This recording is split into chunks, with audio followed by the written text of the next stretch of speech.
Right now, we're living on a slave planet. I don't know if anybody's noticed, but that's the scary part. That's the real scary part. You think, slave planet? Huh? Did anybody notice that you can't just go and say, oh, it's pretty here. I'm going to pitch my tent here, and I'll build my little stick house here, and this is going to be mine. Good luck. Why? Because somebody else owns it already. Why? Because somebody decided there was a system where they were going to carve the earth up in little pieces, even though it's a living body, and tell people that if you had enough money and power, you could have a piece of the earth. But if not, you don't belong here. You can be homeless. You can go live in a box under a bridge.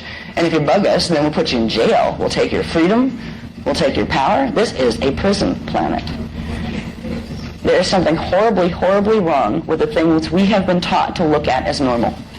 We have been taught to look at the way the political system works as normal, with the way the economic system looks. Oh, this is just normal. It's just the way it is. See, there's two ways. Normal is where you actually believe that this is okay. So you have to make it this way. So you participate in it and feel good about it. I'm doing my part. What are you doing your part in? If you're still stuck in a place where you think people are supposed to be in conflict with each other, and where you think it's all supposed to be a power struggle, and there's a pecking order, and as long as you're a good little person to the big person who has your power, then everything will be fine for you. You'll get along good in the hologram.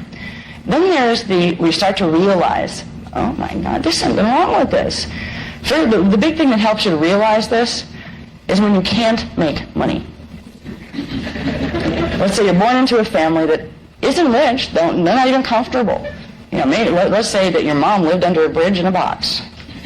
Now, you probably, at that point, didn't get to know your mom because somebody would have come and taken you away for your own good and put you in an institution of some sort to raise you safely because you were under a bridge in a box.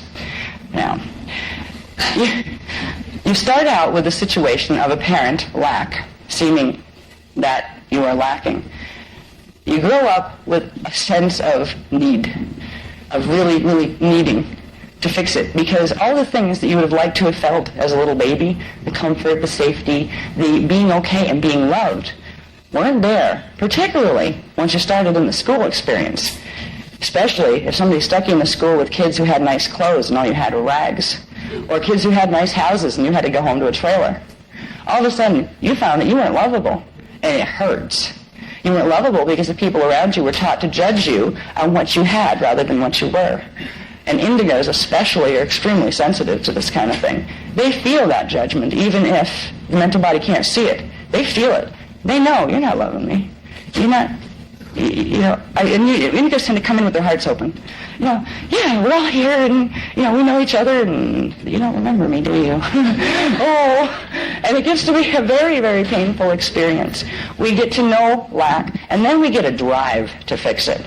That's where we become, that's where we become involved with career pursuit. I will develop myself. I will master this. I'll show at least myself that I'm worth something, because you end up feeling like you are worthless. There's no such thing as worthless in God's universe. Whose universe are we in? Because here, people walk around feeling like they're worthless because they don't have this, they're not enough this, they're not enough this. Worthless is a condition of being conned into not recognizing yourself as a face of source.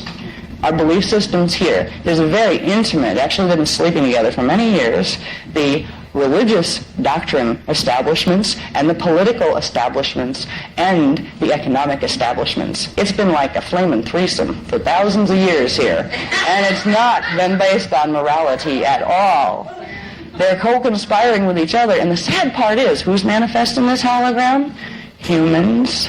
Why? Because they're using distorted thought patterns to amplify the distortions that are already in their templates to the point where they're turning themselves into something that's not even human.